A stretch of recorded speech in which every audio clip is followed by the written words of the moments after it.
Sorry for the delay. Do you have any specific questions you want to go through? Look at the chat too. When they message, I guess this will show up Okay. if online people have questions. Do you have any specific questions? Yeah, please go ahead. Yeah, I gotta find it real quick.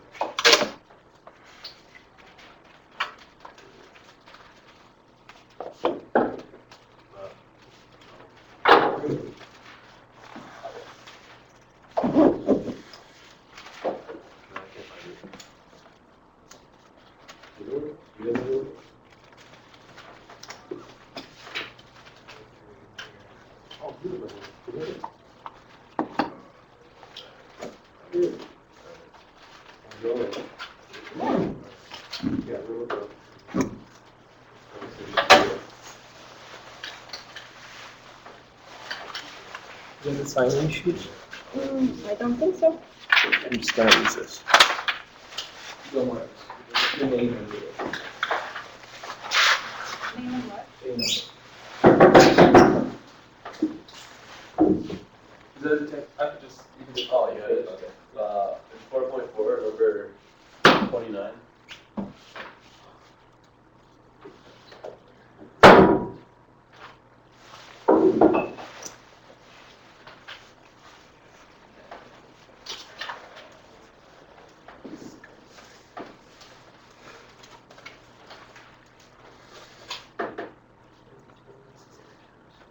Is it the one that's 5y prime? Yeah, 5y. we're double prime.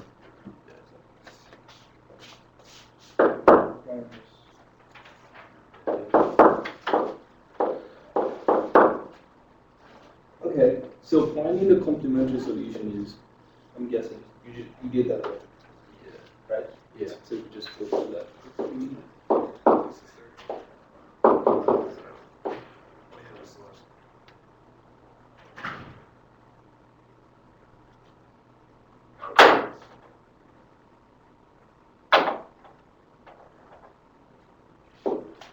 Give this back to you. So m equals to 0 and m equals to 1/5. So that. Yeah. So your yc is c1 plus. Right. So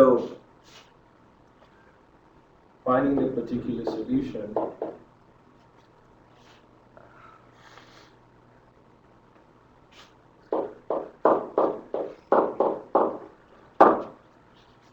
Zodi has it. Yeah.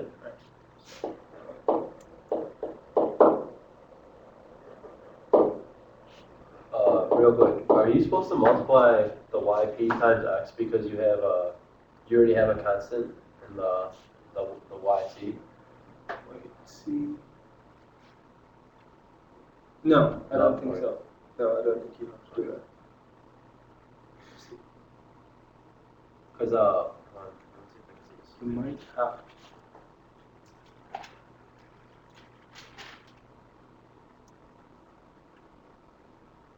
yeah, because in the solution they have an x squared, so I'm guessing you have Because you already have. the constant. I think. Yeah. That's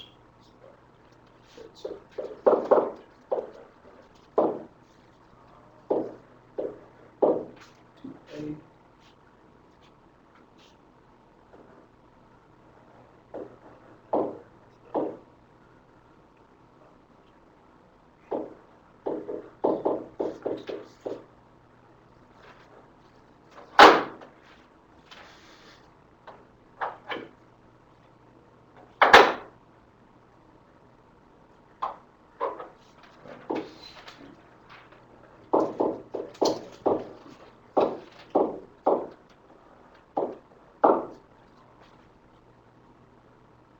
So 10a minus b goes to 0. And then minus 2a x equals to minus 6x. So a like that. Yes. And then would make B 30. Big.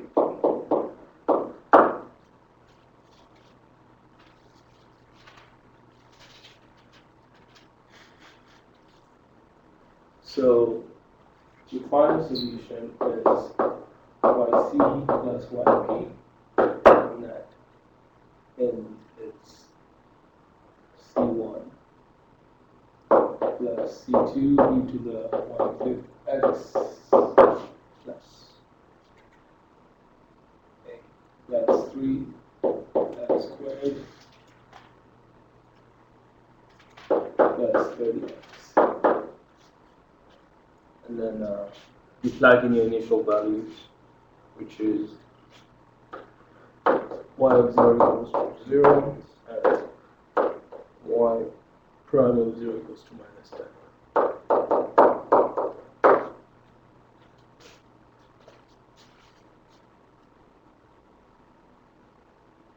So if you plug it in, you're just gonna, this is gonna be just, you plug in the first initial value.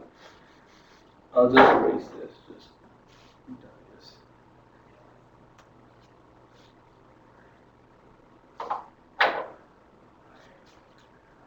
So it's going to be C1 plus C2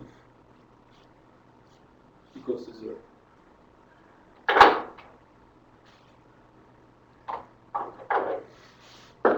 And then for your next initial, so this is y.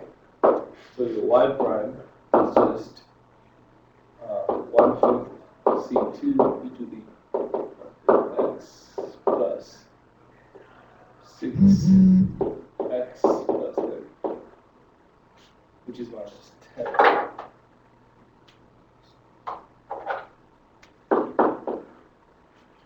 So that's just 1/5 C2 plus 30 equals to minus 10, and that means C2 is just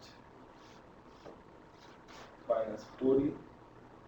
Minus 40 making C2 200, which is big. So if you have C2 200, that pretty much means C1 is minus 200. Is all that? How did you get the y? Wait, the y prime.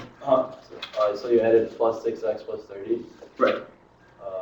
Are you supposed to just use the whole y that you originally solved for?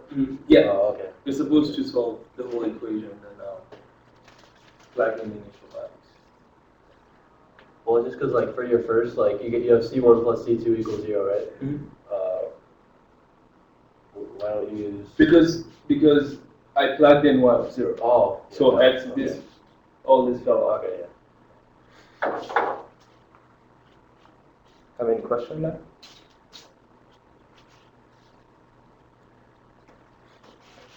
Then in the back it says minus 3x squared. You know why? Is that maybe a typo or something? It says minus 3x. Yeah. I may have made a mistake somewhere. So it's ax. I think.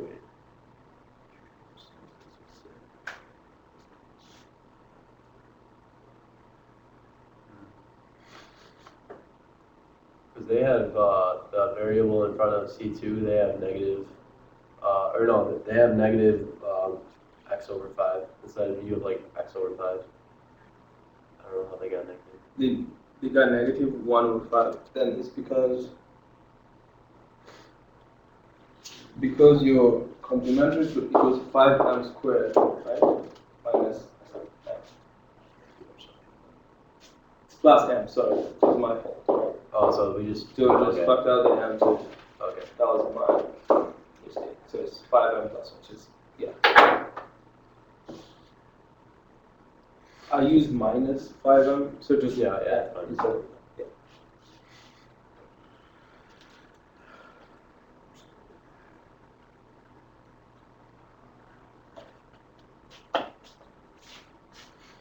So since you're doing 4.4, I think I'll just do one more question.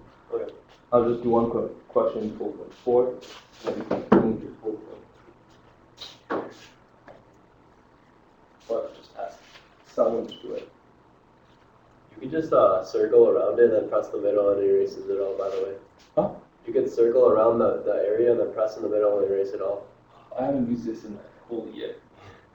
So. Thanks. No problem. So, let's do number 5.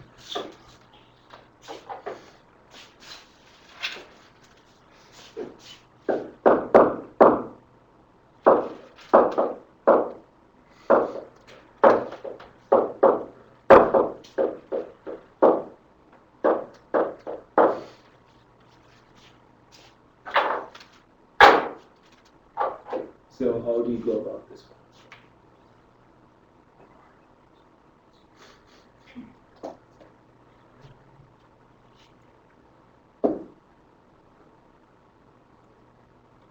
Yes. Do you have to like multiply by 4 first so you get the Yeah, you can do that. y double prime by itself? Yeah. Or You could That's it.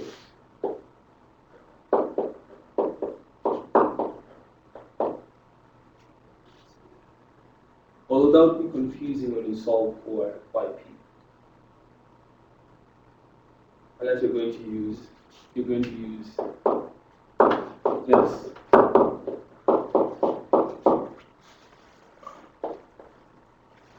You're gonna use this for the rest of the equation, yeah, right? but there would just be like y double prime. Would it be 4? Oh.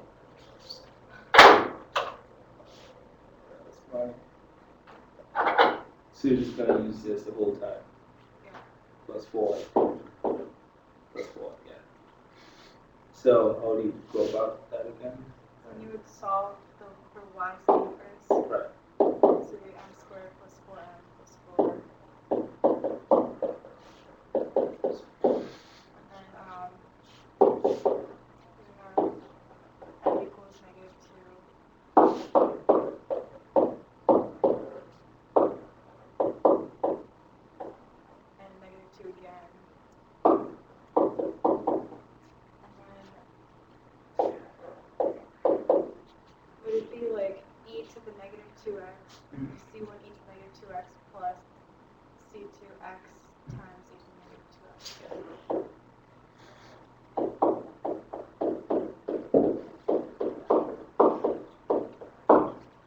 Okay, so how do you solve yp?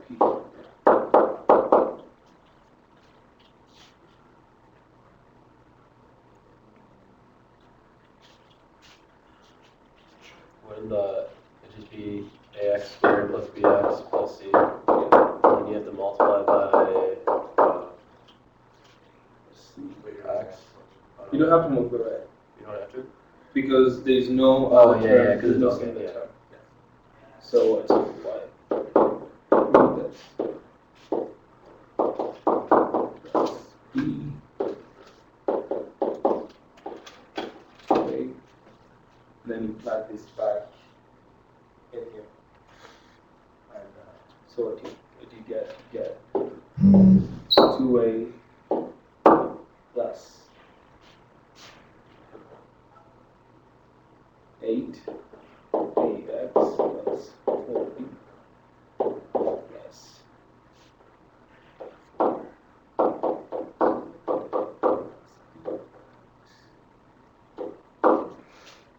that's 4c.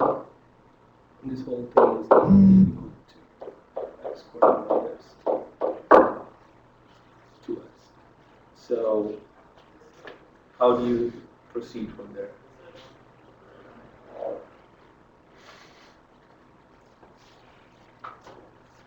You solve for the constants first. So 2a plus 4b plus 4c equals 0.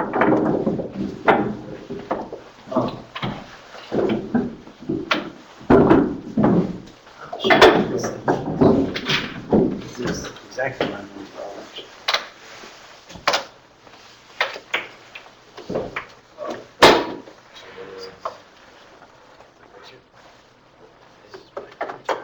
Then you solve for the Then you solve for the x's. Mhm. So 8a x plus 4bx equals -2x. And then you do the same thing to the x squared.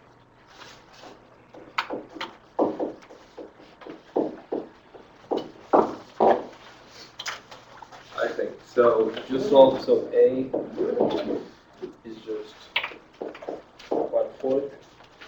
And then you just plug in the A to the second equation, this. So it's just gonna be 2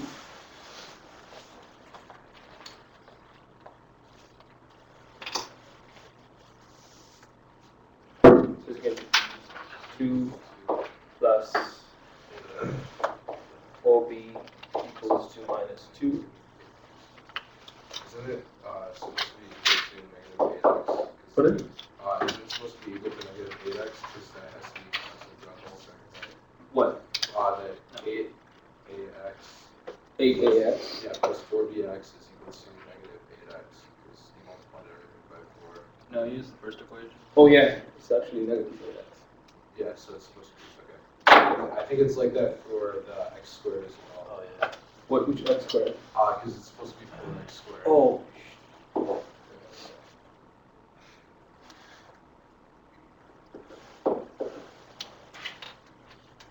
so x, so A is just 1, then you just go on and solve for B.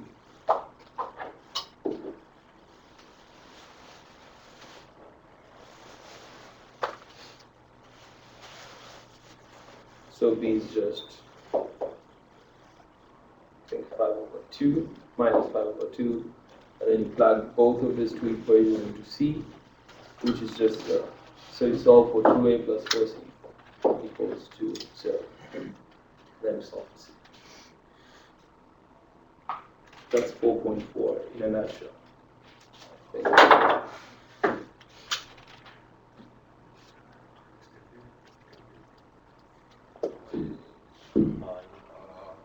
don't think you connected the circle. It's like graph theory or something. That's not what it is. So this is a question in 4.4. Yeah, I got one.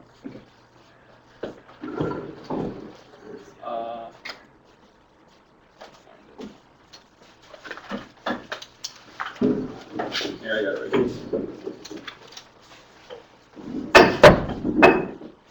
Y prime plus y equals 3x.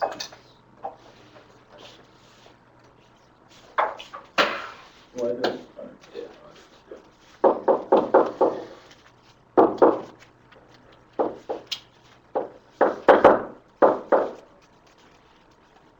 Yep. Okay, so the one thing we just have to, I'm assuming you already found the complementary solution. Yep. Which is it? I got it to y equals c1 e to the negative x plus c2. Plus C2. Okay, What's the complementary equation? yeah. Yeah. I think Unless, it will be imaginary solution. It is. let's just solve it then. So, Because x squared equals plus or minus. is this y prime or just y? That's just y. So m squared is minus 1. So m is plus or minus I. Oh, I factored out the m. What I did wrong. So that gives you y of c is just cosine sine.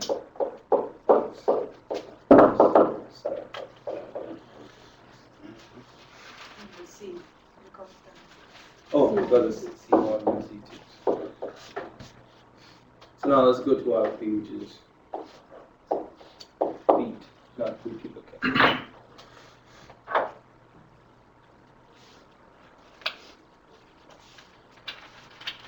Any question about solving the complementary solution?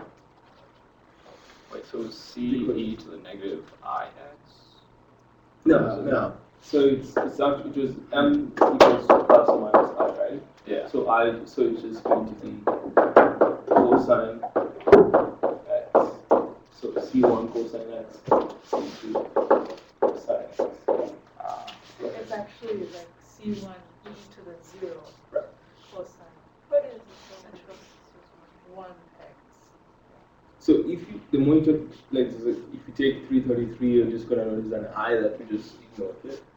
But so for now, when you have, so for example, if you get an answer like m equals to 2 plus or minus 3i. I, or 3i, let's just use 3i, right? So your answer is e to the 2x as usual, right? And then Cosine. C1 Yeah. cosine of 3x plus C2 of sine 3x. So you have the e to the tx, e to the 2x that you can just distribute. C2 is an I, right? No, you just ignore the r. Oh, okay. Just write it. Okay. Okay. So now, any ideas about solving for yp? So you see, there's an 3x, there's an x, and there's a sine x. Yes, we do. ax squared. ax squared. So you say ax squared plus ax plus b. Times all of that times. Oh, ax squared plus bx. Pardon? Sorry. Ax squared plus bx. What do you have ax squared? You have a 3x. Okay, because when we see an x there, we know that the particular solution will be ax plus b, but because sine is already in the complementary solution, that means that it's repeated. So we multiply the whole thing by x. So that's why we get ax squared plus bx. I don't think you do that. No, that's only if there was That's- an x in front of the. So there's no, like, in our solution, there's no x sine x. Right? There's no solution, there's no x sine x in the solution, in the complementary solution. Pardon? We have to do that.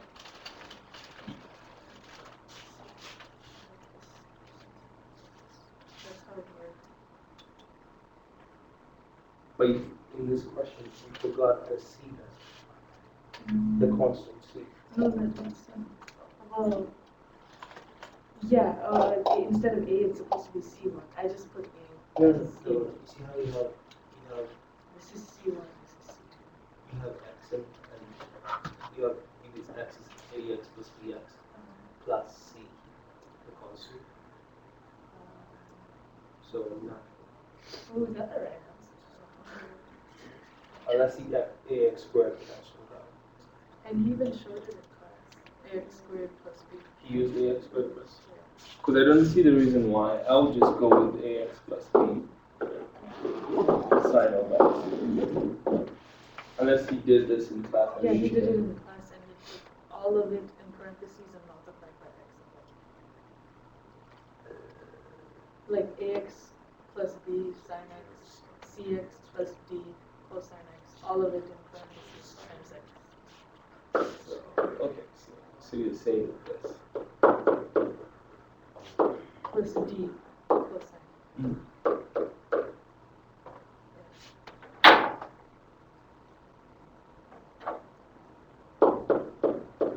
And then you multiply this whole thing by x. Yeah. I'm not sure. I don't think you have to do that. I did this one and I didn't multiply by x and I got the right answer. Okay. Because the reason why we always multiply by, if we have, we always want to get unique solutions. So if you have something similar, you multiply by x. But in this case, there's no unique. Or how about we do this? Let's do it without multiplying by x and see if we're gonna get the right answer. So, what's your y? P. In this case.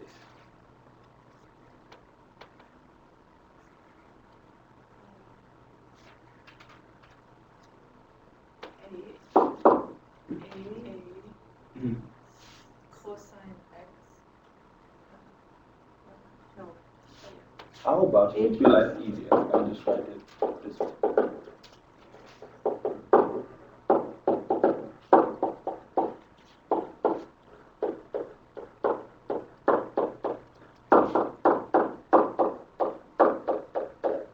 I think that would be just fine.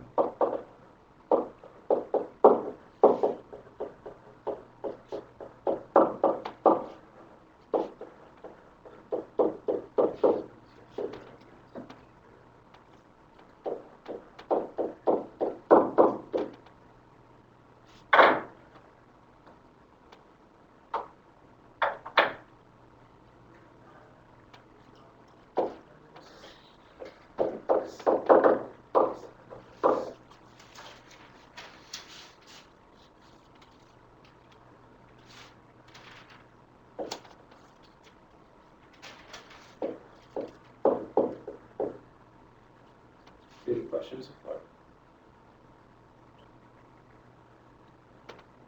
Maybe I have made type or something. AX sin x. Mhm. No, AX cosine. So this is product rule. Where did the CX plus D come from? The what? The CX plus D, was that just part of the table?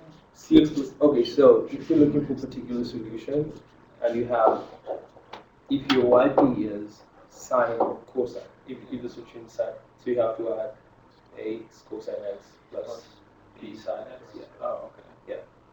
So we just did that twice? We just did that.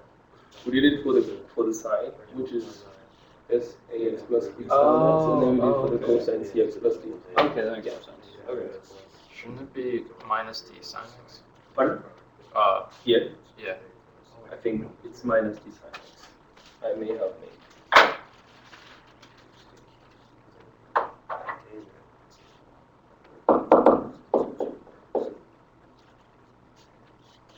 Okay, then now the last part is a cosine is double prime x plus a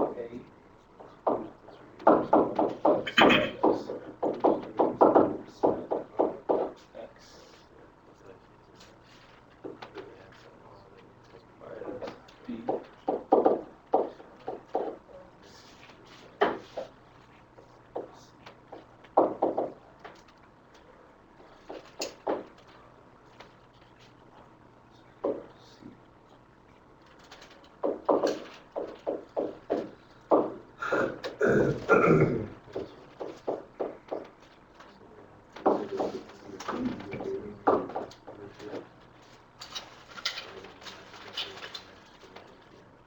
Should it be negative ax sin x? Pardon? Should it be negative ax sin x? Negative Is it a. product? I did here. Yeah. Think about this one. Yeah. Then it's When you supposed to be take- ax cosine x, and then I did the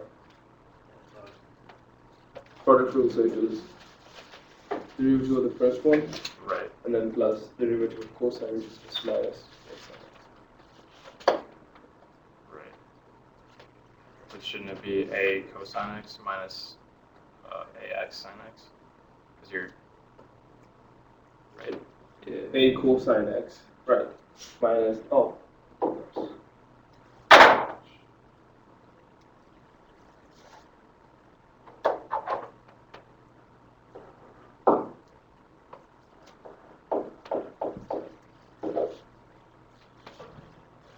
And then you just plug in this whole equation back to that equation.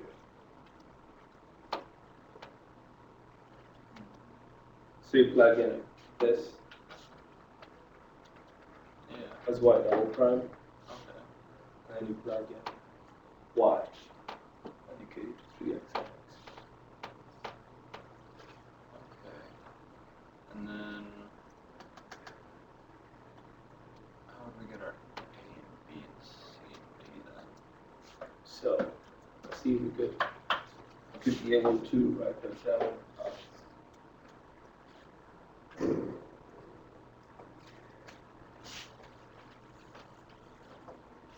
We need to fix this. So just make sure it's 3x sine.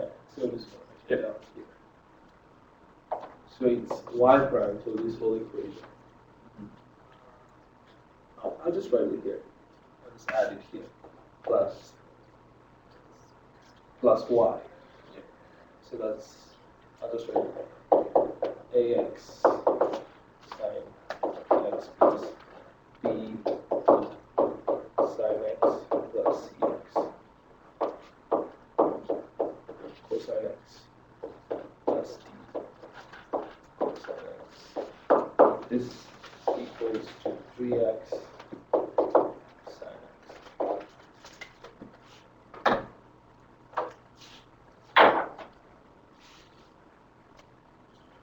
So you have to group the like terms together, and that is what are the like terms? So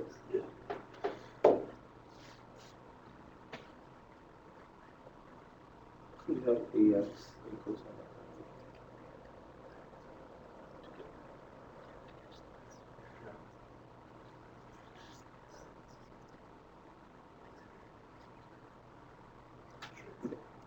so this is actually 2 cosine x.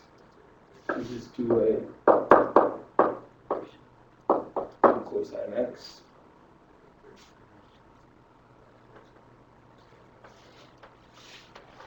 minus 2c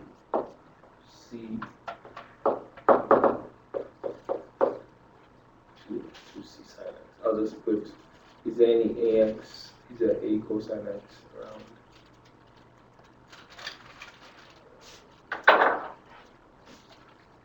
So group like. I see the d cosine x. Is there any other, this d cosine x and this d cosine x cancel? There is no c sine x. So then x equals to 0. So we have a is equal to 0. I think a equals to 0. Okay. So, a equals to 0. So let's group now ax sine x. I think you get some. So you know ax, so you know a equals to 0, so we don't have to solve. So let's look for b. So there's a b sine x. There's a b sine x here, and there's another b sine x here. So 2b. Those Oh, okay, cancel out, All right.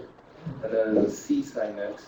Then there's a c sine x, that's minus 2c sine x. I don't know if there's another sine x. Doesn't look to me, so this is also equals to 0. Is that what you guys got for C? I don't have it on me. Yeah. And this c equals to 0. Now, the last one, let me try with ax sine x. There's a minus ax sine x, the plus ax sine x. These two cancel out. Why is c equal to 0? Pardon? Why is c equal to 0? Because if you plug in, that is going to be 0 too.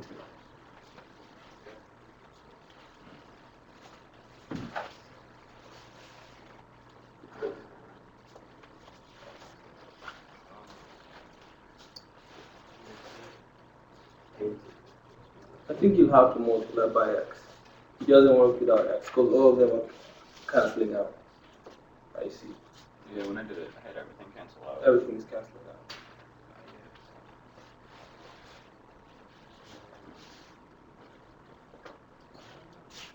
So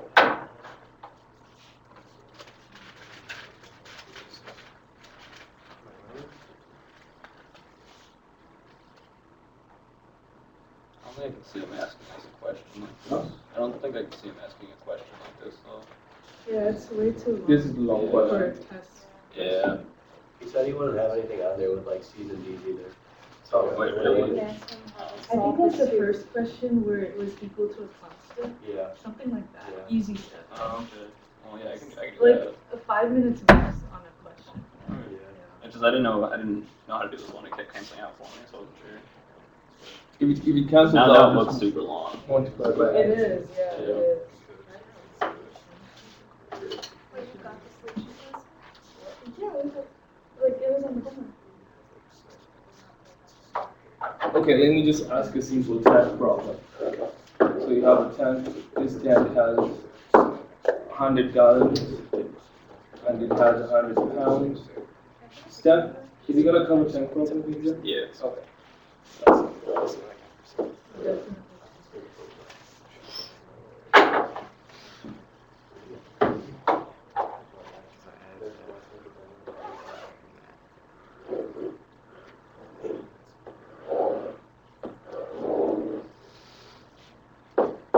The rest into this tank is 2 gallons.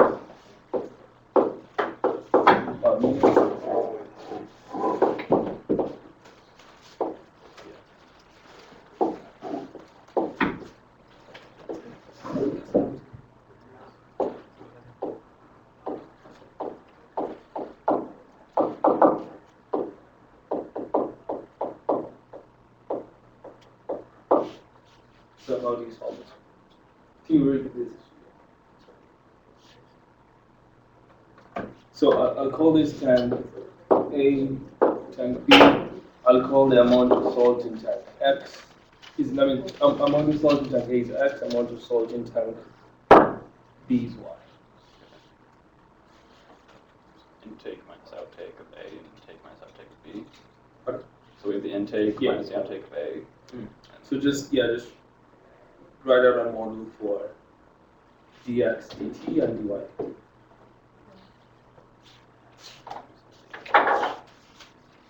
You could do that in The- 3 the minutes system- max. The system, right? Pardon? The system is like negative T, like the reversing.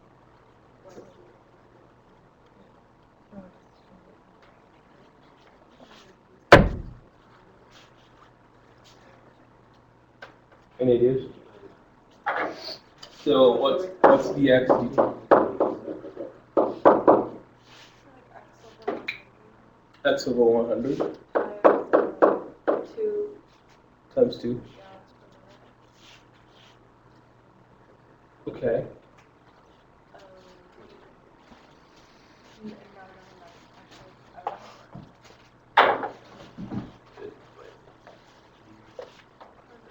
I think it's 3, isn't it y over 100 times 2? Yeah. 3 over 100 Yeah, minus minus the 2 over 100 times. 2x over 100. There is a. Almost correct, but it's not. One thing you want to do when you have a tank problem is ask yourself is if the volume is changing in the tank. So this is a closed system, but now look at this. In a minute, 2 gallons leave tank A, right?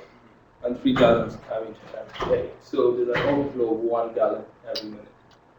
So this volume doesn't stay at 100, and this volume doesn't stay at 100. Those volumes change. So this one has an increase. At any time t, this thing has an increase of t. Tank B, on the other hand, is losing 1 gallon per minute. So it has an inflow of minus t. So your answer has to just be 3y over 100 minus t minus 2x over 100 plus t. We never did anything like this in class. You think you'd put it on the exam? Oh, you not? Okay. We did a different type of tank problem. Yeah. But so the rates are not changing. Yes. The rates are not changing. Okay, fine. So if the rates are not changing, it's good. But always just when you do any tank problem, just make sure rate in and rate out is the same. I mean, if it's not the same, you have to take care of the volume change.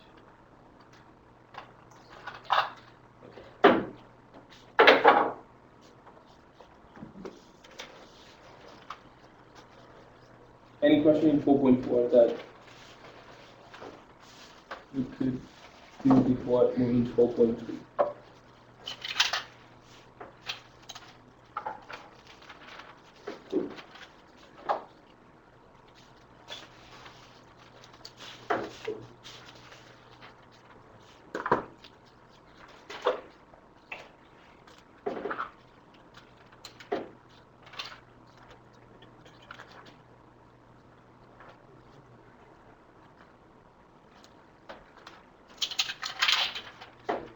So 4.3 is just what you've just done in 4.4.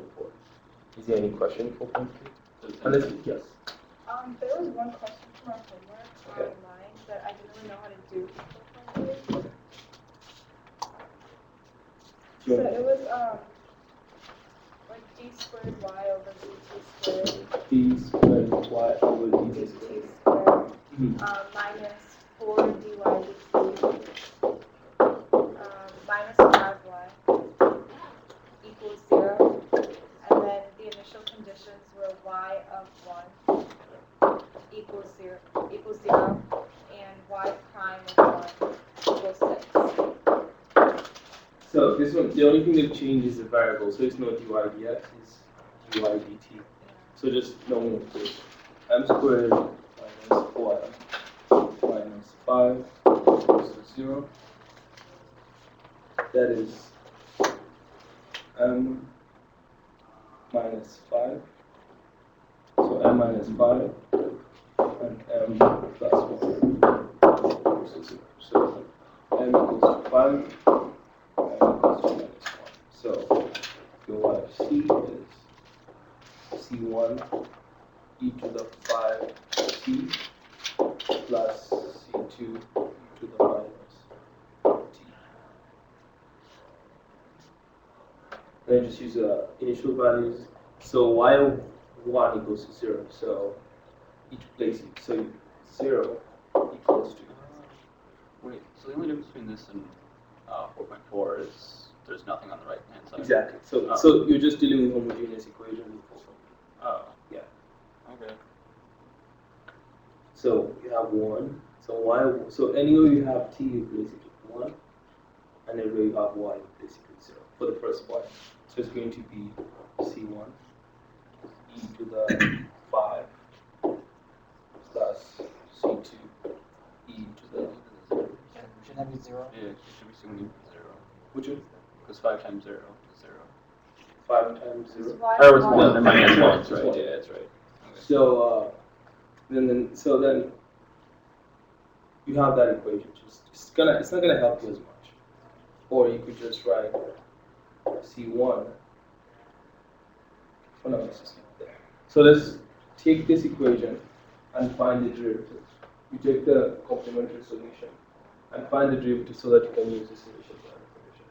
Oh, and then you just solve it like a system. You solve it in the Oh. system. Do you want us to finish it? Yeah. Yes. Okay. So y prime equals to 5c1 e to the 5t minus c2 e to the minus t. Then I plug in the initial value, so it's going to be 6. So anything that goes in, you put in the x or the t, whatever you have. So it's going to be 5c1 e to the 5 minus c2 to the minus 1. So you have two systems of equations.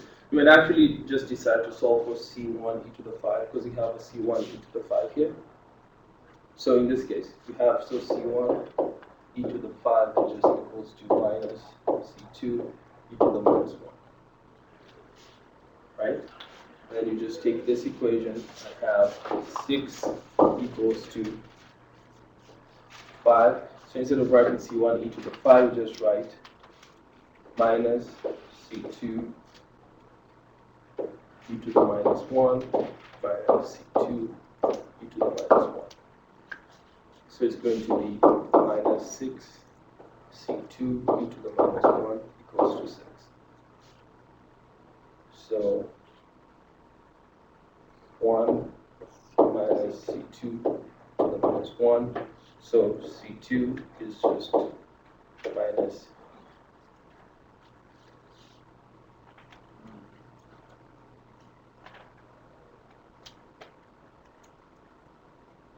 Then you just solve. Just take this and so if you know c2 is minus e, so e times e to the minus 1 is just 1. So 1, so you just know c1 e to the 5t, e to the 5 equals to minus 1. So c1 is just minus e to the minus 5. So once you have those equations, you just plug them back to your complementary solution with the right numbers for each of them, for C1 and C2.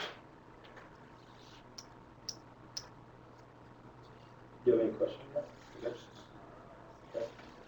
Any question on 4.3? Okay. Going forward.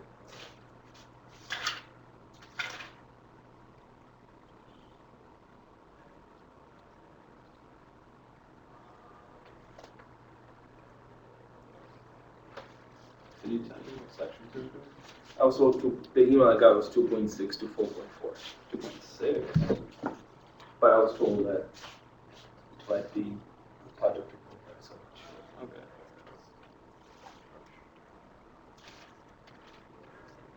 Should we go over Bernoulli in 2.5 then?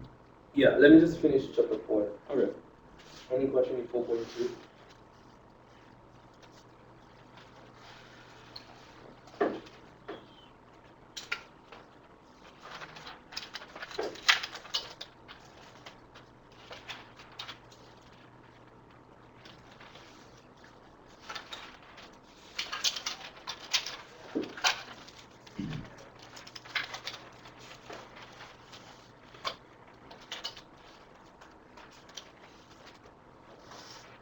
No question in 4.2. Can you do a, hold on, I gotta find what number it is. Do you have to use the formula, the equation? Or the equation? Yeah. 16y prime. Is this okay? Could I erase this? Yeah, Yeah. I think Should I so. erase it? Okay, that's up.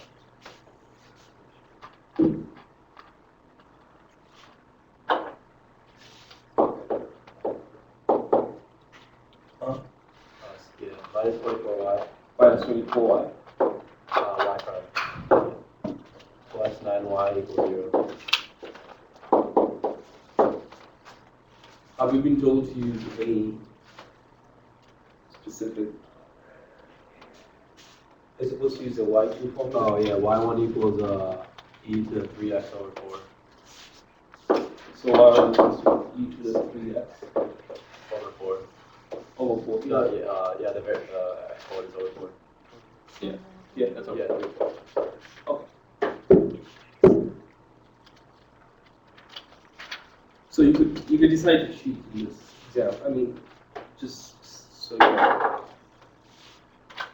If you don't have time, you could just solve it as a homogeneous solution and get your answer.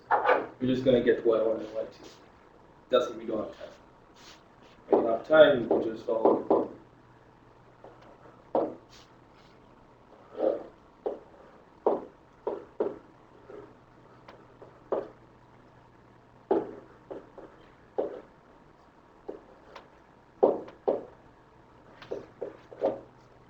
So if you're using that equation, it has to be, you have to divide the 16 through. So you're going to have y double prime minus 3 over 2 y prime plus 9 over 16.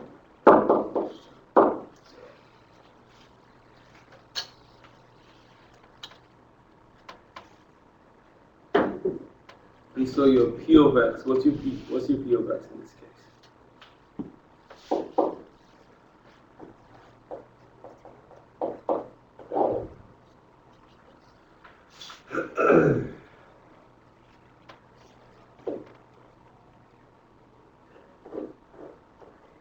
What's your P of x? Negative 3 adds up. Thanks. So if you integrate e to the 3, so it's actually, there's a negative here and then there's a 3 over 2 dx. Any questions? So before you solve using the equation, you have to make sure y prime is 1. The constant, I mean, the coefficient around next to y prime is 1. So you have to divide the 16 through before you solve it. So that gives us e to the 3/4 x. This is e to the 3/2 x over e to the 3/2. Negative 3/2x? No, so there's a negative here. Oh, there's negative there. So, Oh, okay, so okay. p of x, maybe I should write p of x is minus 3/2. Okay. So the negatives cancel, and then this is just going to cancel. Yeah, It's just going to be x. Oh, I know I did wrong. So just your answer, so your y2 is just going to be x 3/4 x. What happened to the squared on the bottom? Oh, you did it. Yeah, Okay, so- that's that.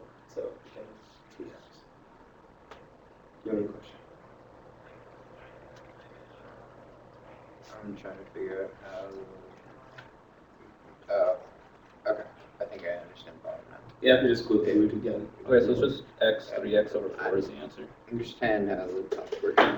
Yeah, and like sometimes you just want to check because this is a question you shouldn't get a 0 on because you've learned 4.3, so you can just quickly do 16m squared minus 24 m plus 9 equals to 0. And solve that. Isn't when you have e to the 3/4 x squared equals Right. e to the 3/2 x, isn't it the 9/16 x? E to the 9/16. No, because wait. Is it? Yeah. So it's the whole thing squared.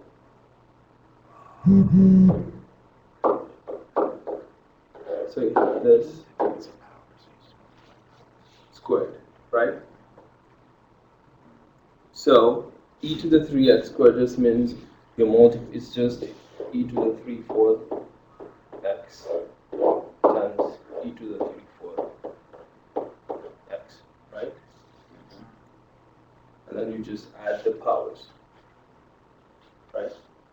It's just because it's just like x to the 5th times x to the 4th, x to the 9th, right? Because you just add 5 plus 4. So you just add 3/4 times 3/4 x. And you could actually look at this differently because it's a power. So if you have x to the 5th squared, right? You can choose to look at it as x to the 5th times x to the 5th, which is still x to the 10th. Or you can just multiply 2 times 5. You can multiply exponential, so you still get x to the 10th. So what I did here, I just multiplied 2 times 3/4 x. I got 3 halves. So once you finish and get your y2, you can just quickly look and solve it as a homogeneous solution and get your m1 and m2 and see if you get the same answer. So this is 144. 12, so it's 16m minus 12, m minus 12m plus 9 equals to 0, so that's 4m, that's 4m minus 3. So your answer, and then this is minus 3, 4m minus 3. So your m is 3/4, and there's another m which is 3/4. So if you write C1, so it's C1 e to the 3/4 x plus C2 e to the 3/4 x times x, because they're similar. And then so you know you've been given your y1 is e to the 3/4 x, which is this, and then you found the other one, x e to the 3/4 x, which is that. So you can verify.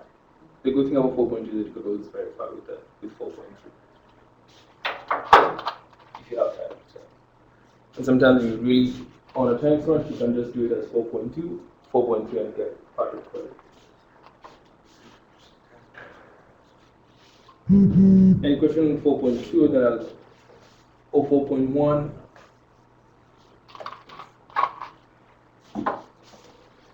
Any question on 4.1? If there's none, I'll just go straight to 2.5. Yes. So you know how to find linearly dependent, linearly independent stuff? It's just been a while.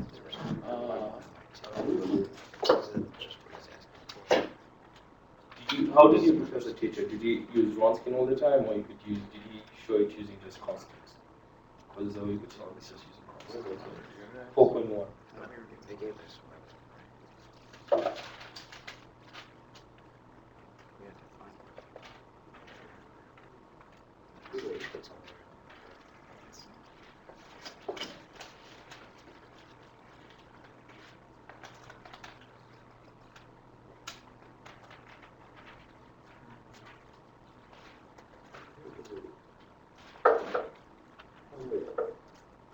Wait, you just like take the derivative of the equation they give you and then just plug it in? For 4.1. Yeah. So for point, if you want to check if a solution, if a set of functions are linearly dependent, two things. You can either find the Wronskian. If the Wronskian equals to 0, then they're linearly dependent. So if the Wronskian is not equals to 0, then they're linearly independent. That's one way of doing it. The other way of doing it is just a set of solutions are linearly dependent if there is a constant. What do we say? If you can write it as, so if you have f of x1, f of x2, and f of x3. So this set of equations can be linearly dependent if you can write c1 f of x1 plus c2 f of x2 plus c3 f of x3 equals to 0, where at least one of these constants is not 0. So simple one I could ask is, if you have sine squared x, cosine squared x, secant squared x, and then tangent squared x. Is this set of solutions linearly independent or linearly independent? Yes, Wait, if the Wronskian is 0, does that mean it's dependent or no? it's dependent. Yeah. So how do you find if this set of four equations are independent or linearly dependent? Doing the Wronskian can take too much time because you have to make a 4x4 matrix, which is time-consuming record. How about you say, so you know sine squared x plus cosine squared x is 1, right? So if you say c1 is 1 and c2 is 1, so if you add these two together, you're gonna get 1. So your aim is to find a minus 1 here, right? So just remind me if I'm wrong. Secant squared x is equal to what? Tangent x. Is it 1 minus tangent x or It's 1 minus tangent x. 1 minus tangent x?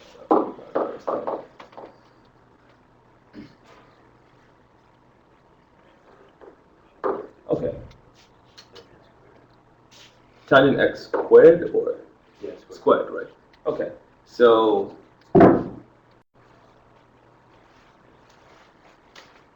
secant squared x plus tangent squared x is 1. Okay. We Wait, form. no, it should be the other way around. Should be the other way. I'm just Because it should equal 0. So it should be tangent squared x minus 1.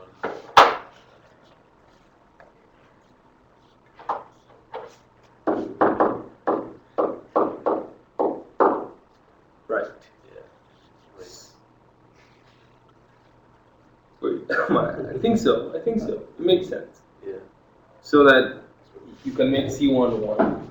C2, C3, sorry. If you make this 1 and you make this 1, you're going to form, no, if you make this minus 1, so that you have secant squared x minus tangent x equals to minus 1. So everything is 1. Sorry.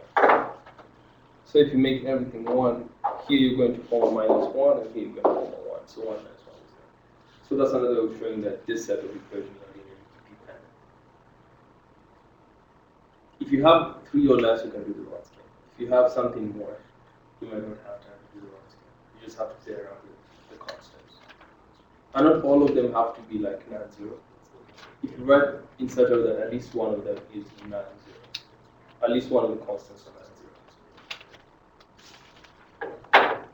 Okay, let's go to 2.5.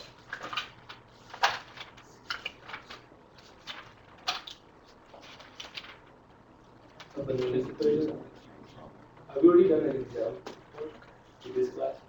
Yeah. Yeah, we have one. So you need to test it. I'm pretty sure you only said the Bernoulli is going to be from 2.5. So he's gonna. Yeah, so it's just Bernoulli then. Yeah. Yeah.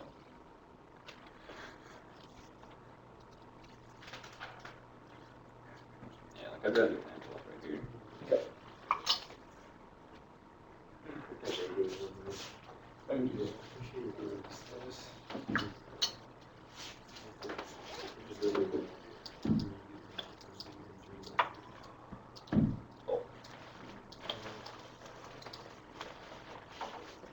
What's it? Do you mind? X dy dx plus y is equal to x squared y squared. Okay, just remember. So u equals to y 1 minus 1 minus n, n. right? So in your case, the highest value of highest value of n is 2, right? Yeah. So just it's good to note that n equals to 2. So u equals to 1. Sorry, it's y 1 minus 2. So u is just minus 1. Y minus 1.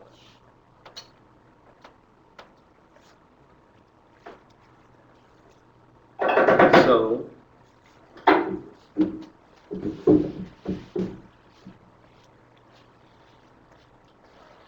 we could either do a du dy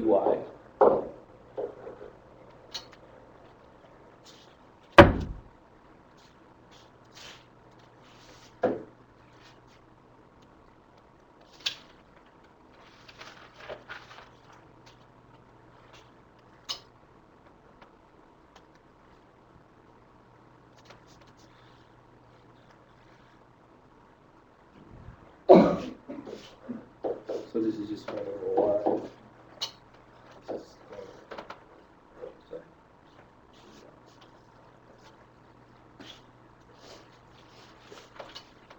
Page 73. Pardon? Page 73.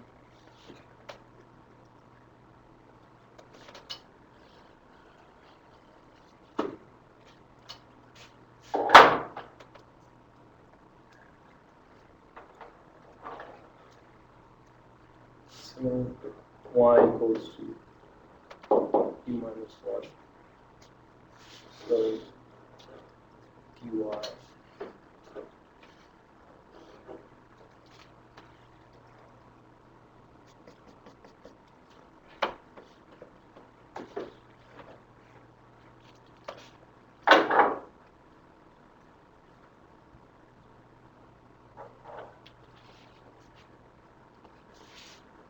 if you do chain rule here, you're going to get dy dx dx.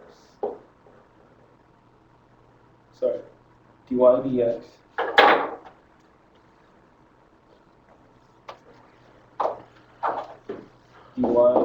dy du du dx. Because that cancels out. Wait, where did that come from? This So I just split it in you just because you have, so you could create a du dx out.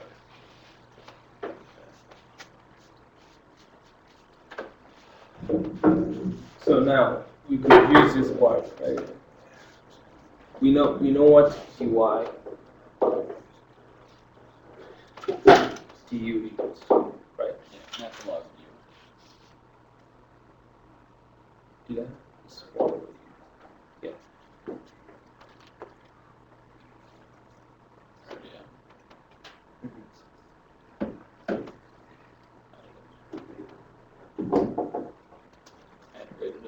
No, you integrate it.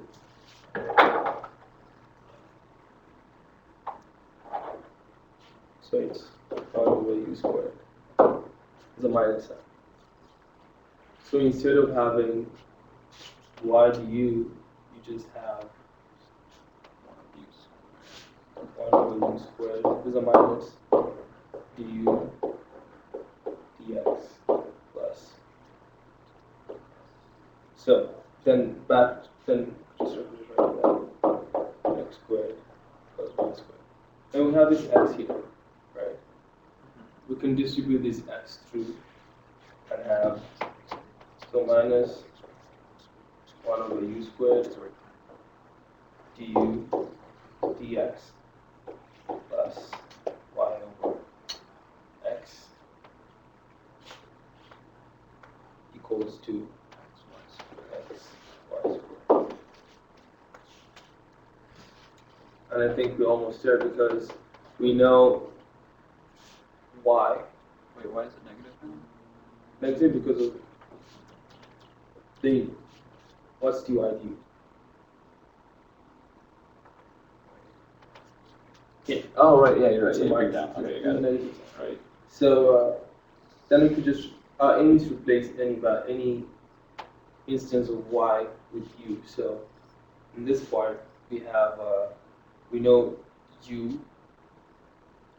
I mean y is u minus 1, right? And we know, so that means y squared is, U to the -2. and then you just solve it.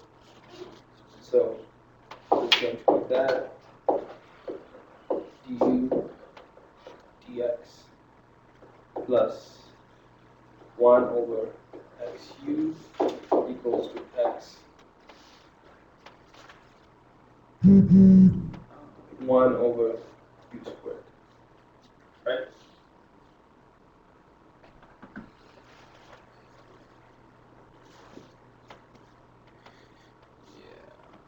And then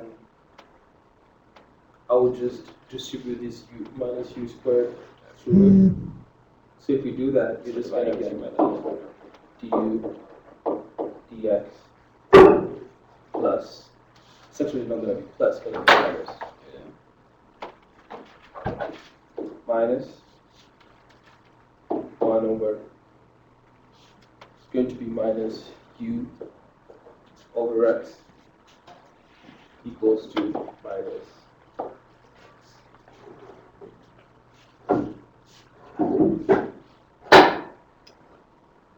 yep.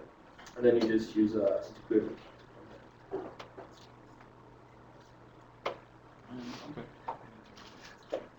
And then you do what from there? You just use the integrating factor. So remember, it's did you use Here it'd be 1 over x, so e to the integral of 1 over x would be our integrating factor. Yeah, it's e to the minus sign.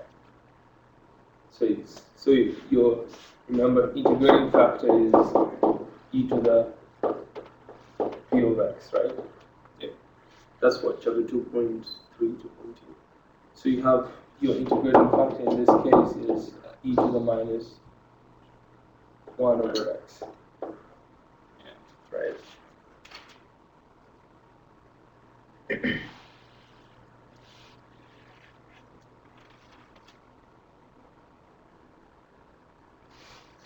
Yeah, so our integrating factor is 1 over x.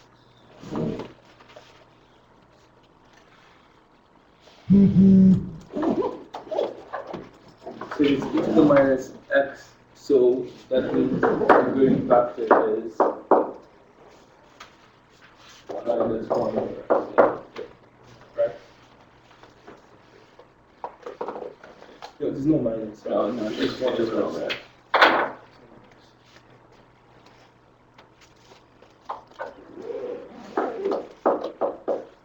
And then just so you know, u times 1 over x equals to minus 1. Yep. So du dx equal to negative x. Right. So actually, no. So it's going to be u 1 over x equals to minus x plus c. Oh, okay. Right. Wait. Yeah, I didn't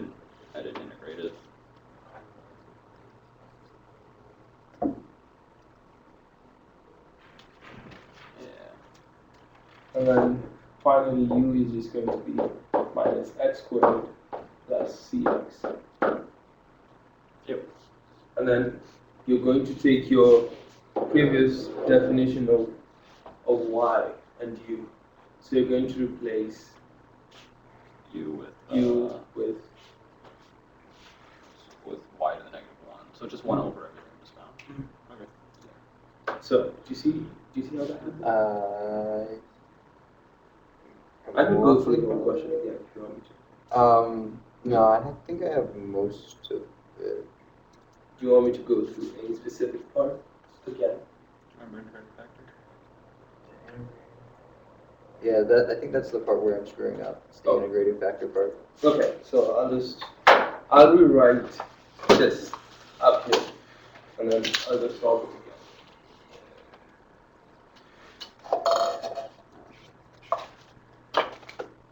So Bernoulli's equation, the main aim is just to eliminate y and produce the equation. So your equation is du x minus u over x equals to minus x, right? Your integrating factor is e integral p of x, right? Now just picture this. So what's your p of x in this case? 1 over x. It's minus 1 over Minus x. 1. Minus 1. So it's e to the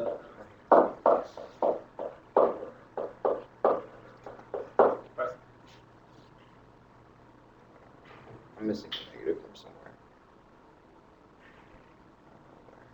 I think where you're missing the negative is when you have a y 1 over u squared here. You see how you found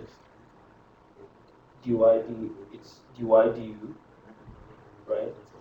Dy du is the minus, because you find the derivative of 1 over u, right? Remember? So it's dy du. So you know y equals to u minus 1, right? Mhm. So dy du is just minus, then you have a u, and then you have a 1, right? So it's going to be a minus, Are you going to say plus 1? Okay. so which is just minus 1 over u squared. So you have 1 over u squared, which is protected. You forgot the minus. Okay. Yeah. So that's where And then we're going to go. things were lost a little bit. Yep. I have all that. So we'll just, I got all that in my hand. So we'll just do it again and then check it.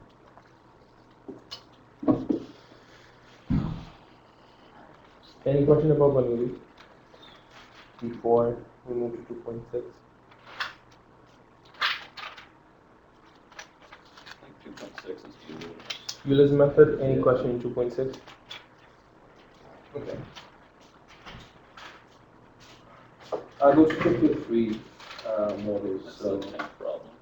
Huh? Chapter 3 is the tank problem. yeah, we did a time problem. We could do a temperature problem, Or yeah, that word. or a decay problem. Have you had a question on decays? No. I think we Yeah, have. we had a Yeah, quiz question. yeah, we did. Okay. Yeah, we had the temperature one. Do you have a specific one you want me to do? I guess example 4 here is very similar to what we did. On page 86, example 4. Yeah. 86. Yeah, 86, example 4. That's the cooling problem. So when the cake is removed from, it's 300 Fahrenheit, degrees Fahrenheit. 3 minutes later, it's 200 Fahrenheit on the cake cool off. So we could just write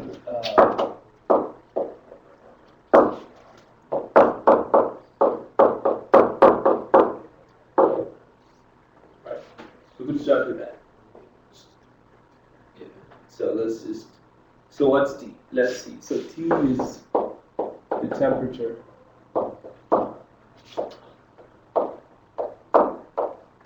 of the object.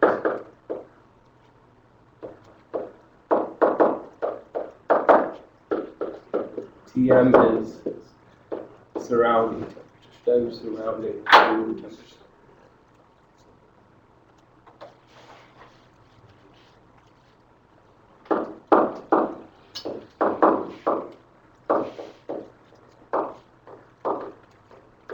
So Tm is a temperature that doesn't change with time, right? So we know the oven, the cake was removed from the oven, and its temperature was 300 Fahrenheit. So that means T0 equals to 300 Fahrenheit. Good start. So then after 3 minutes, the temperature dropped to 200 Fahrenheit.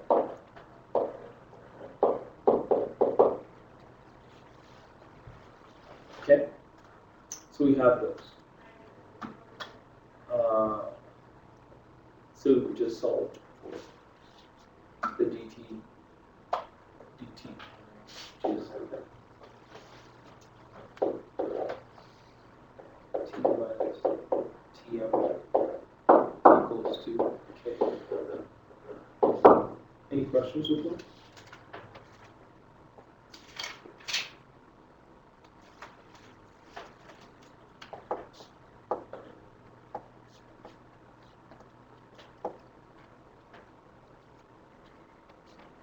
Okay, so natural log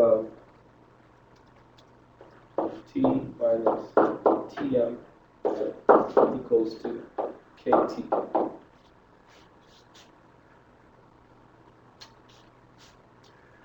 T minus tm equals to c e to the k t. Right? And then, what was the question? Like, how long would it take to cool off to the room temperature of 70? Okay, so we could try and solve for C, this constant. So we know the temperature times 0 is 300 Fahrenheit. So we just replace T with 300. And then we know Tm. I didn't write Tm, sorry. So Tm is 70, right? That temperature doesn't change, it's just the room temperature. So it's 300 minus 70 equals to C e to the. Now, remember I say T of 0. So this 0 is time. So initial time is 0, so it's C. So it's just C. Did you notice why I have the C instead of anything else? Right? Just C. Any questions so far? Okay. So 230 equals to C. So we'll just go back to our equation, that equation, and put T equals to 230 e to the k t plus 70. And then we're told to find the time it's going to take for the temperature to get to 70, right? So we are trying to solve for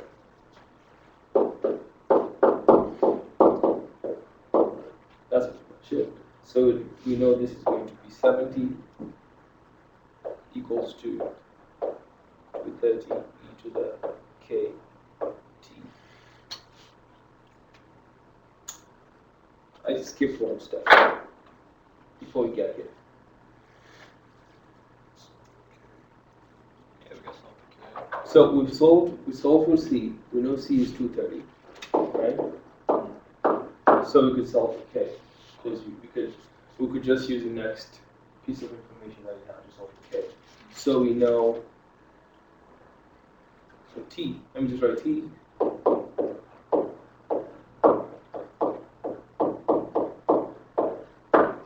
Right. Then we know the temperature after 3 minutes is 200, right? So you're going to have 200 equals to 230 e to the 3k plus 7. Right? So pretty much 130 equals to 230 e to the kt. And then this becomes 13 over 23 equals to e to the k, 3k, is it? 3k, so it's not k, it's 3k.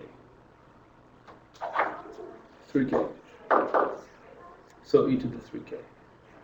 And then I think from here you could just solve for So we just know 3k equals to natural log of, so 3k equals to natural log of 13 over 23.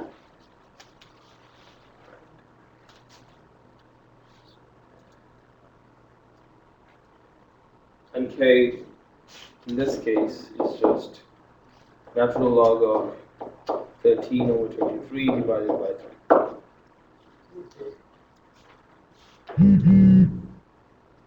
And so, now you have your k. Now you could just go back here and solve for t. So, what do I? I'm going to erase this part. Just finish the question.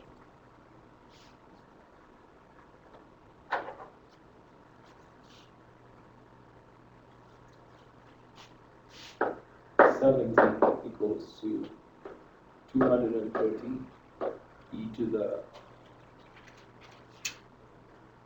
1/3 natural log of 13 over 33 t plus 7. So one thing I would say is that it's very easy to get temperature to just cancel e with the natural log. It's just it's better for you to just get a value here. Just read out what's in your calculator here. Once you do this calculation and just plug it here. Like put as many decimal places as you can because you don't want to propagate error. Because the exact temptation is just trying to control natural log and it's just going to give you a wrong answer. So, you got it? Yeah. And then you just got to solve it.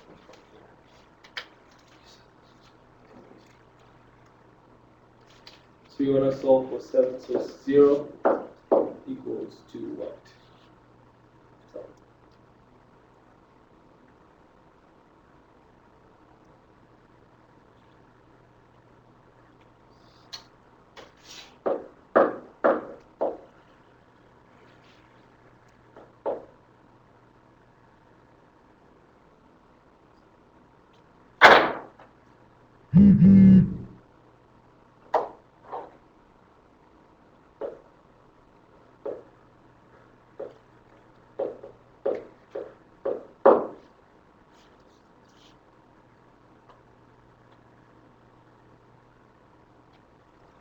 So, So 13 over this natural log is going to be negative, right? Because it's anything, natural log of 1 is 0. So anything that's less than 0 is negative. So this question, so one thing you're going to realize is there is nothing you're going to multiply by e to the something to get 0. Okay, there's nothing you can do. Like, there's no number you want to raise to e to find 0. The least you can do e to the 0 is 1.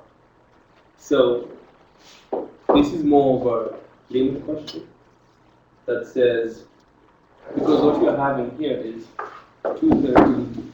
Who was a calculator to just find natural log of 13 over 23? I think we can leave it in that form. Or leave it as a fraction. Just trying to find how long it's going to take to find the time it's going to take to reach to 75.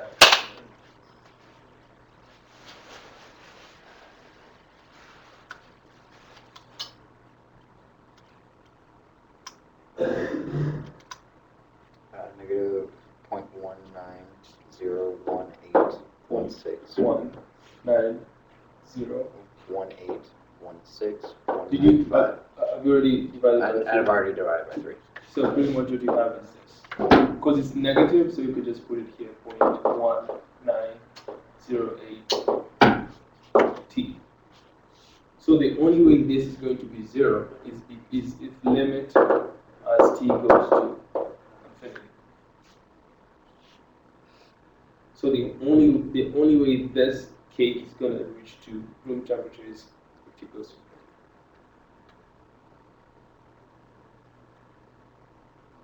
Which is not a question I would think to ask, but who knows? Anything 3.1? Okay. 3 point.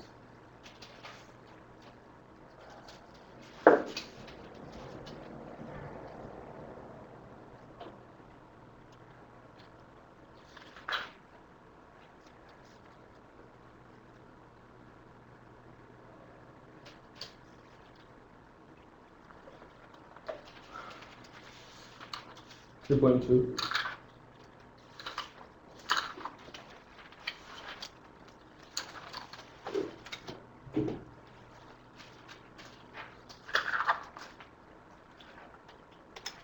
I didn't see a lot of 3.2 in your practice exam.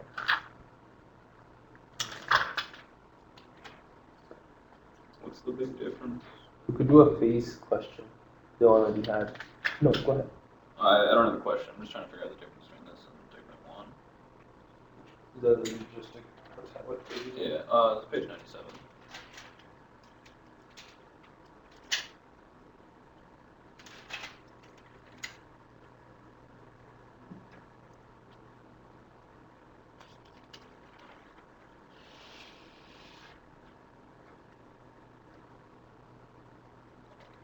Seems like the same thing. It's the same thing. The only difference.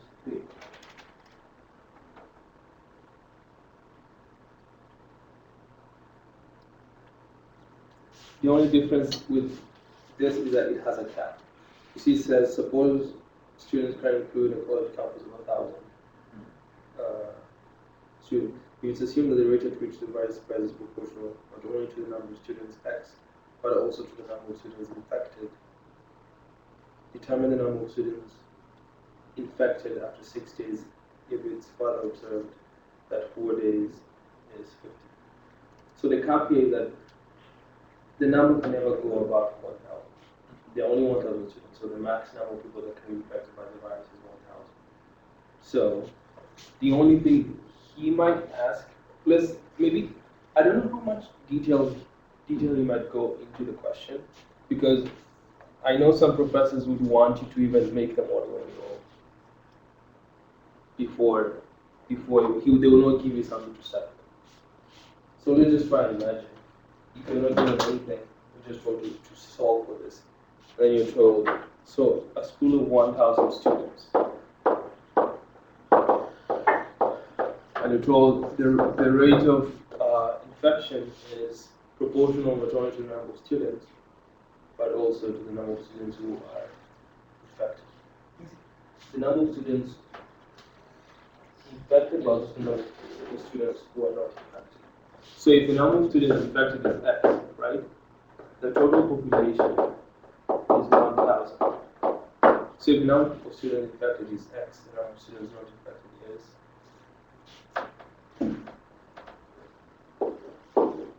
1,000 minus X, right? Because the total has to remain as 1,000. There's no one coming in or leaving. You said you would give us the formulas. You good? Okay, great. Easier.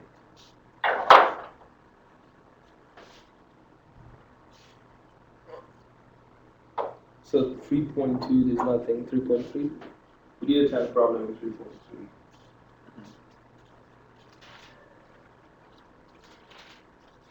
This is another time problem. Have you done the 3 times? The same time? Done. Yeah, we did one of those. So that's fine. Do you want me to go through? Yeah, can we do another one of those? Yeah. You can do the one in the review. You want to go in the review? I'll do the review one. I could do the 3 times and then I could do the review one.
So just assume it's always a mixture all the time.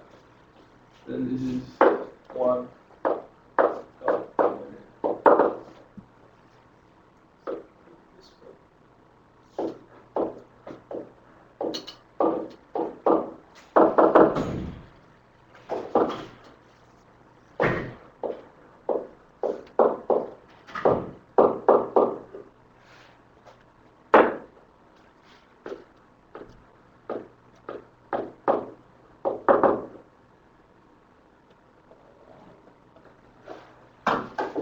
Okay.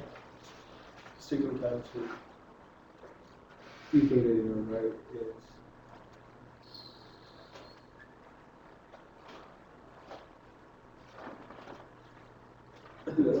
So how are you gonna start with it? Let's call this x, y, and then this is just gonna be z. You see. So let's start with dx dt. How are you gonna solve dx dt?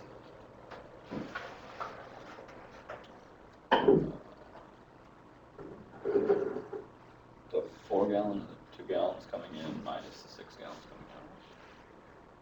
So how many gallons are coming in? 6. 6 gallons are coming in. How many gallons are coming in?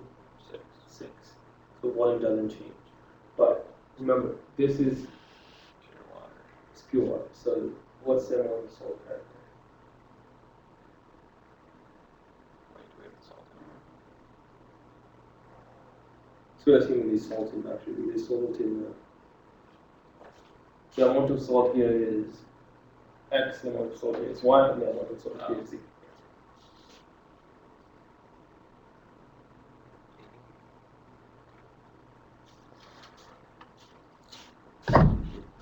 DXPT that.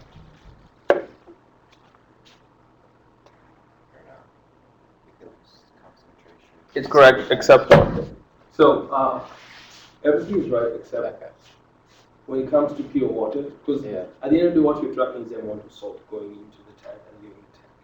So if they give you pure water, the amount of salt going or leaving is 0, because pure water doesn't have any salt. That's what that's the assumption. So what you have is 4 times 0, right, plus 2 gallons times y, the amount of salt leaving y, divided by 100, right? Minus, now the amount of salt leaving A to B is 6 times x over 100. That's what you had, right? Okay. Except this. Yeah. Or I had a 4 over 100%. Yeah, so if it's pure water, there is no salt. Okay. So that's So dx. you'd cancel out the pure water, right? Because there's Yeah, no salt going in. because All pure we're water tracking doesn't is carry the salt. Huh? Because all we're tracking is the salt. We're only tracking the pure amount water. of salt. So like dx dt pretty much means the change of amount of salt at any time. Okay. So volume is given, but our main issue is not volume. The reason why we're dividing by 100 here is the amount of salt per gallon. We have 100 gallons of water, so how much salt is in any gallon? I mean, in 1 gallon. So your main concern would always be how much salt is coming in, how much salt is leaving. Yeah.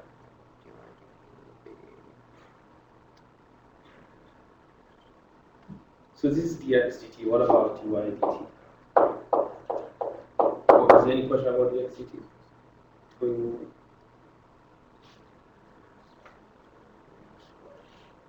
Okay. And how about dy dt?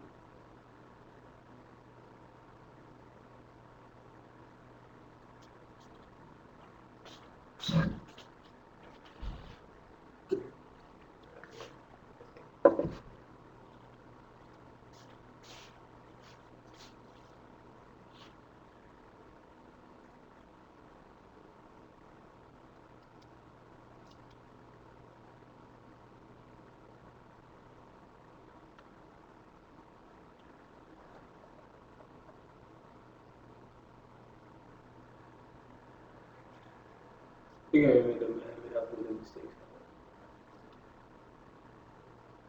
Just making sure.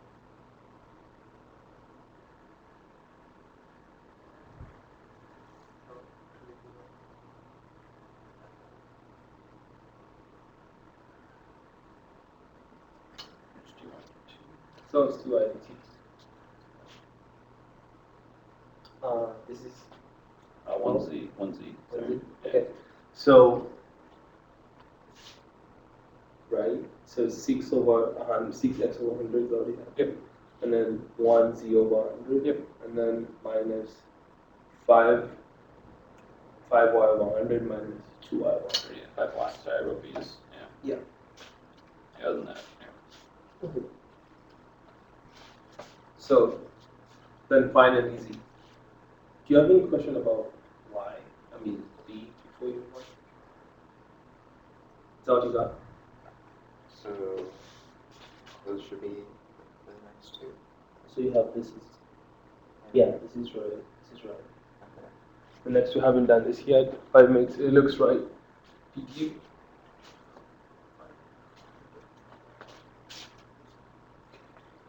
What do you have for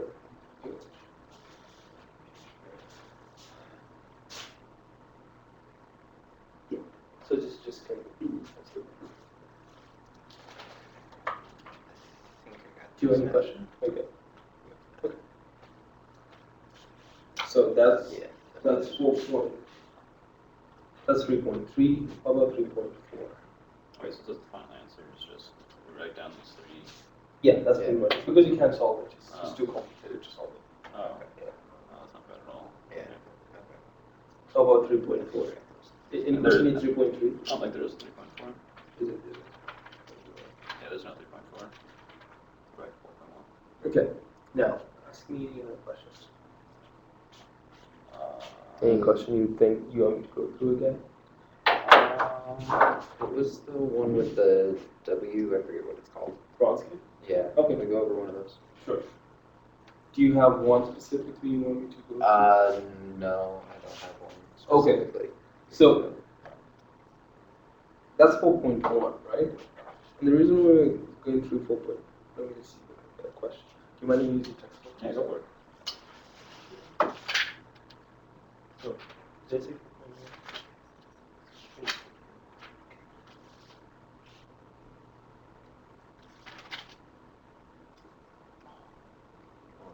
People are getting up. Oh, wait, how's, Which means we can't go back to the lounge. So, the functions. I'm gonna be productive. Yes. So let me just some few. So when you use Wronskian, if you find the Wronskian and you find the Wronskian is 0, right? That means the functions are linearly. I'll just go through that very quickly. It's linearly dependent. Which section is this? This is 4.1. This Wronskian stuff. So when the Wronskian is not equals to 0, the functions are linearly.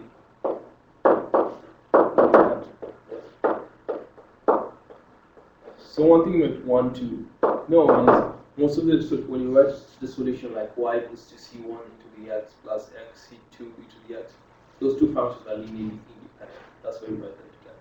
You can't write linearly dependent equation or solution. So let me answer the question. So the function y equals to e to the 3x, and this is y1, this is y2, equals to e to the minus 3x. Are both solutions of the homogeneous equation y prime minus y equals to 0 on the interval minus infinity. So by inspection, the solutions are linearly independent in the axis. So how do you find if these solutions are linearly independent? Try and just find the Wronskian. So the Wronskian, you just write e to the 3x and e to the minus 3x. So we're trying to find, so you just find the derivative here. What's the derivative? 3 e to the 3x. Okay, and this is Negative 3 e to the negative 3x.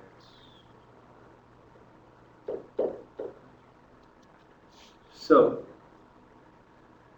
we find the determinant. So determinant is just this minus this. So it's just, I'll just write it more explicitly, e to the 3x times minus 3 e to the minus 3x minus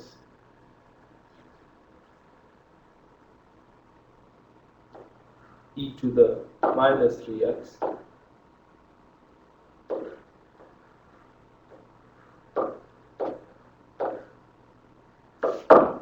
so all I did is I just multiplied the diagonals. I'm just going to subtract. So this is, if you multiply e to the 3x and e to the minus 3x, you just get minus 3. And then e to the minus 3x and e to the 3x, you're just going to get minus 3. So the answer is minus 6.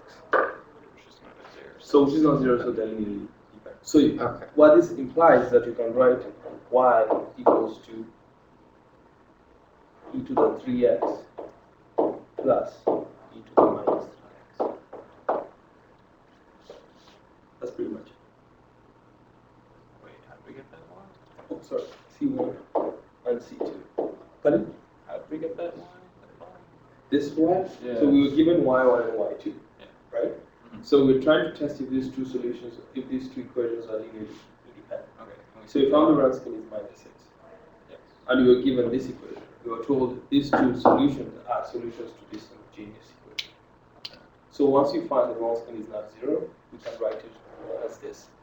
Just picture this as writing a complementary solution, Okay. right? Because how I could find this just by saying m squared minus 9 equals to 0. So m equals to plus m. Oh, yeah, that makes sense. Okay. Right? And then you Okay. can just write it back here. Oh, okay. So it's just a different way of writing this. Okay, so just Yeah. go to n if I need to. Okay. Do you want us to? I don't think he might ask you something about Sage. To find the independent. He might. Which one? You have something like that? Finishing, gosh, Smooth caution. I doubt it.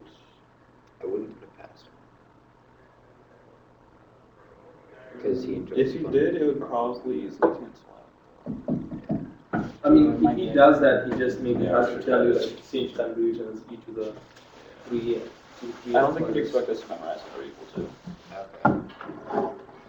So, any other question you want to go through in like 10 minutes? I don't know if you do. Or you can do the review sheet. I have the whole thing worked out. Yeah.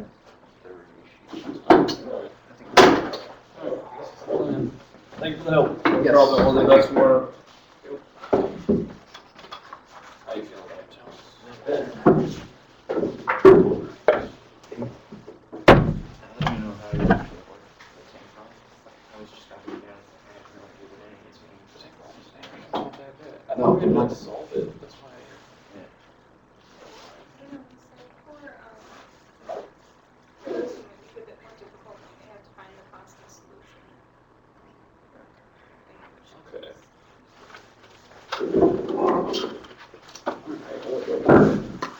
Got my TV remote. Yeah, what? You buy your TV remote. That's a TV remote. Yeah. Thank you. All the best. Oh, this is your textbook. Yeah. Oh, yeah. That's true. That would have been bad. Yeah.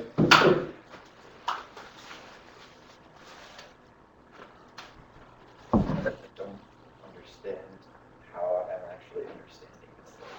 Do you understand it? Yeah. I think I feel like I have the differential equation stuff. There's no super